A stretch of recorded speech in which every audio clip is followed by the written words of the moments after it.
কোশ্চেনগুলো যখন সলভ করতাম, প্লাস কোশ্চেনের সলভগুলো যখন আমি একটা একটা করে রিভাইজ করতাম, মনে হতো যে আমার টোটাল একটা রিভিশন হয়ে গিয়েছে। এটা আমার পরীক্ষার ক্ষেত্রে এটা আমার ক্ষেত্রে খুবই হেল্পফুল হয়েছে। এক্সামের দিন অলমোস্ট 75 থেকে 85% কোশ্চেন কোনো না কোনোভাবে এই ক্লাসগুলোতে ডিসকাস করা হয়েছে আমার কাছে মনে হয়েছে। 100% রেকমেন্ড করব সবাইকে জয়েন করার জন্য।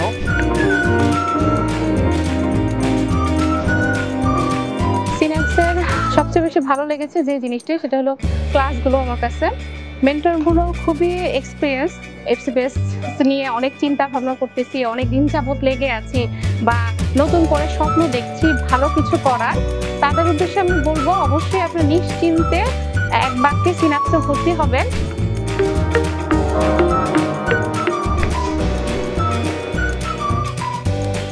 ধর আমরা চিন্তা করি যে কোন জায়গায় হচ্ছে আমরা একটু অ্যাফোর্ডেবিলিটির মধ্যে কোর্স করতে পারবো, তো এই দিক থেকে আমি আসলে বলবো সিনাপসের তুলনা শুধুমাত্রই সিনাপস।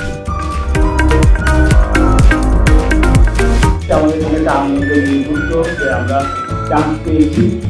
তো চান্স পাওয়ার সাথে সাথে আমাদের দায়িত্ব স্টার্টেড এ নিউ জার্নি।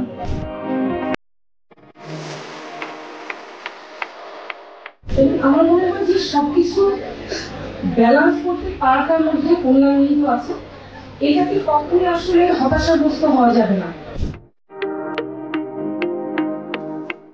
আসলে একটা প্রতিযোগিতা আমাদের মাঝে, আমাদের যে টাকার অনেক দরকার বলে আমরা টাকা ইনকাম করে কাটিয়ে দেবো, আরেকজন অনেক টাকা ইনকাম করছে, আমাকেও বের করে নিতে হবে।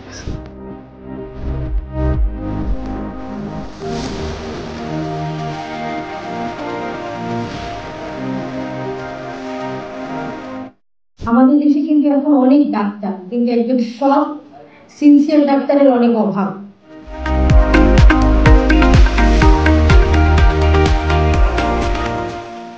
মেকিং মানি ইজ হ্যাপিনেস, তাই না? আমাদেরকে এই টাকা কিছুটা সুখ দেয়, কিন্তু making the other man happy is a কি সুপার হ্যাপিনেস।